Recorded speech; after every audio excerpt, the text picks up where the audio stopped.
Hello friends, તૃષાની રસોઈમાં તમારું સ્વાગત છે। આજે આપણે દૂધ શરબત બનાવીશું। દૂધ શરબત બનાવવા માટે મેં 1.5 લીટર દૂધ લીધેલું છે, એના સામે મેં 1.5 કપ ખાંડ લીધેલી છે। 1 લીટર દૂધ હોય તો 1 કપ ખાંડ લેવાની તમારે। અત્યારે મેં 1.5 લીટર દૂધ અને 1.5 કપ ખાંડ લીધેલી છે। ગેસ ચાલુ કરી ને વાસણ લઈ એમાં આપણે આ ખાંડ આ રીતે આમ બધી પાથરી દેવાની છે ને આને થોડી વાર માટે આમનામ રાખીશું। થોડીક એના રીતે ઓગળવા દેશું, પછી હલાવીશું આપણે એને।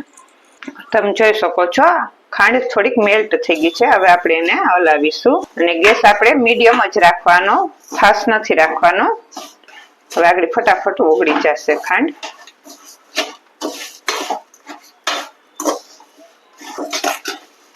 ખાંડ મેલ્ટ થવા માંડી છે, માત્ર 2 જ મિનિટમાં ખાંડ મેલ્ટ થઈ જશે અને મીડિયમ ગેસ રાખીશું તો ખાંડના મેલ્ટ થશે, એનો કલર સરસ રહેશે। ફાસ્ટ ગેસમાં એનો કલર બદલી જશે, એટલે મીડિયમ ગેસ ઉપર જ આપણે એને મેલ્ટ કરવાની ખાંડને।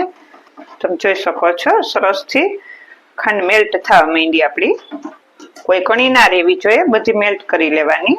જો થઈ ગઈ ને મેલ્ટ સાવ। હવે આપણે એમાં 2 ચમચી જેટલું જ પાણી ઉમેરીશું અને સેજ મિક્સ કરીશું એટલે સરસ સિરપ જેવું થઈ જશે।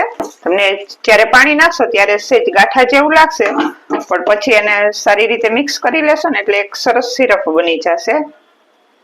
હવે જે આપણા દૂધ છે એ એમાં ઉમેરી દેશું। આપણે આને સારી રીતે આમાં મિક્સ કરી લેવાનું, જેથી કરીને જે આપણે સિરપ બનાવેલું છે તેમાં સરસથી મિક્સ થઈ જશે। દૂધ તમારે રૂમ ટેમ્પરેચર ઉપર હોય તેવું જ લેવાનું છે, ઠંડુ દૂધ નહીં લેવાનું। તો આને થોડી વાર ઉકળવા દેશું। હવે આપણું દૂધ થોડું થોડું ગરમ થઈ ગયું છે, એનો કલર કેટલો મસ્ત આવી ગયો તમે જોઈ શકો છો।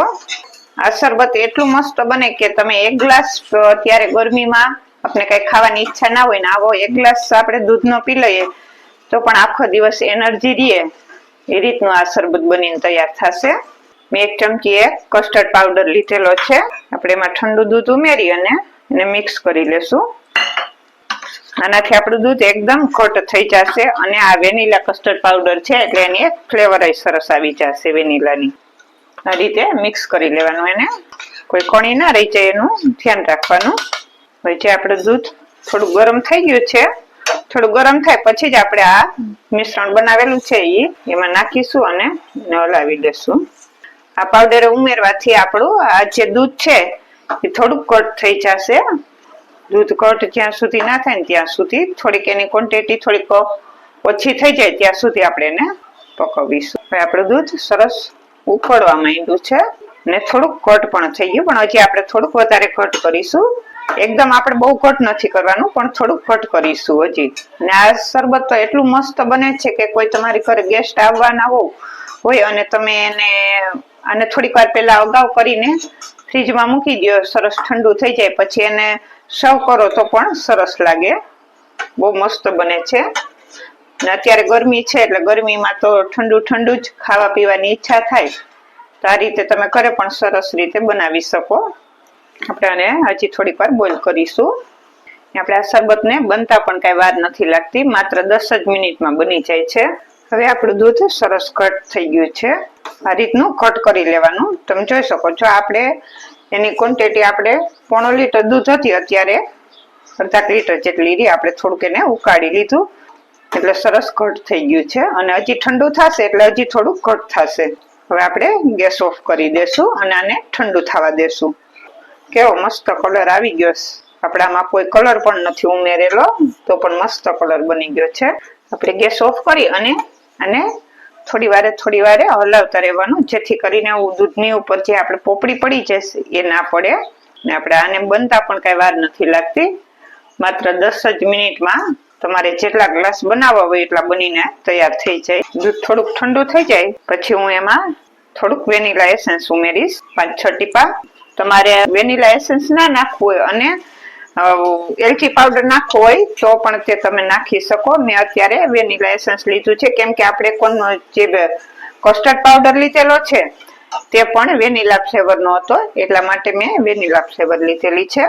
અને દૂધ પણ તમારી ઘરે જે દૂધ આવતું હોય તે દૂધ તમે આમાં ઉપયોગમાં કરી શકો. આમાં કઈ ફૂલ ફેટ દૂધની કોઈ જરૂર નથી. હવે એને સાવ ઠંડુ થઈ જાય પછી ફ્રીજમાં મૂકવાનું છે. એસન્સ નાખ્યા પછી એને સારી રીતે હલાવી અને મિક્સ કરી લેવાનું. હવે આપણે આને ઠંડુ થવા દેશું. હવે આપણા દૂધ ઠંડુ થઈ ગયું છે અને ઘટ પણ થઈ ગયું છે ને કલર પણ જો તમે એકદમ સરસ આવી ગયો છે. હવે આપણે એને નાની તપેલીમાં લઈ અને ફ્રીજમાં ઠંડુ થવા મૂકશું. એકદમ ઠંડુ કરવાનું છે અને હું ફ્રીજમાં એકદમ ઠંડુ થવા મૂકી દઈશ. ઠંડુ થાય પછી આપણે એનું શરબત બનાવીશું. હું અહીંયા 1 ચમચી તકમરિયા છે તે લઈશ અને આપણે એને પાણીથી પલાળી દેવાના છે.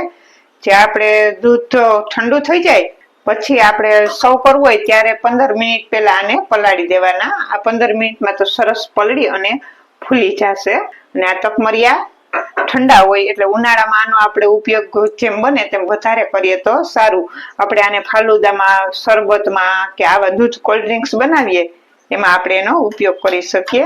અને આને કાંઈ પલળતા વાર નહીં લાગે, 15 મિનિટમાં તો બહુ સરસ રીતે ફૂલી જશે. આપણે જ્યારે દૂધ સર્વ કરવું હોય એ પહેલા 15 મિનિટ પહેલા આને પલાળી દેવાના. અને આને પલાળવામાં મેં અડધા ગ્લાસથી પણ ઓછું પાણીનો ઉપયોગ કરેલો છે. આપણું દૂધ ઠંડુ થઈ ગયું, એકદમ ઠંડુ થઈ અને સરસ તમે જોઈ શકો છો આ રીતનું ઘાટું પણ થોડુંક થઈ ગયું છે. જ્યાં તકમરિયા પલાળેલા હતા તે ઉમેરીશું અને આને મિક્સ કરી લેવાના. અને આપણે જ્યારે સર્વ કરવાનું હોય ત્યારે આમાં આપણે બરફ ઉમેરી દેવાનો જેથી એકદમ મસ્ત ઠંડુ બની જશે. આને મિક્સ કરી લેશું. હવે આપણે આમાં આ કલરફુલ જેલી છે એ ઉમેરીશું. તમે આની જગ્યાએ ડ્રાયફ્રૂટ ઉમેરવા હોય તો તે પણ ઉમેરી શકો. જે ઉમેરવું હોય તે આપણે ઉમેરી શકીએ. અત્યારે મેં આ જેલી લીધી છે અને થોડી તૂટી ફૂટી. અને આ સારી રીતે મિક્સ કરી લેશું. તો તૈયાર છે આપણું દૂધનું શરબત. તમે જોઈ શકો છો એકદમ મસ્ત. આપણે હવે એને સર્વ કરીશું. હવે આપણે આ દૂધનું શરબત સર્વ કરીશું.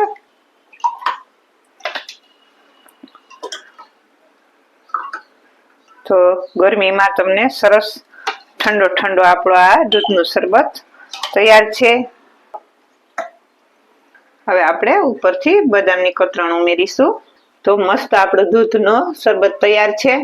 આ રીતે તમે ઘરે જરૂરથી ટ્રાય કરજો. બહુ મસ્ત બને અને ઠંડુ ઠંડુ કુલકુલ. આજની રેસીપી તમને સારી લાગી હોય તો લાઈક, શેર ઓર સબસ્ક્રાઈબ કરજો.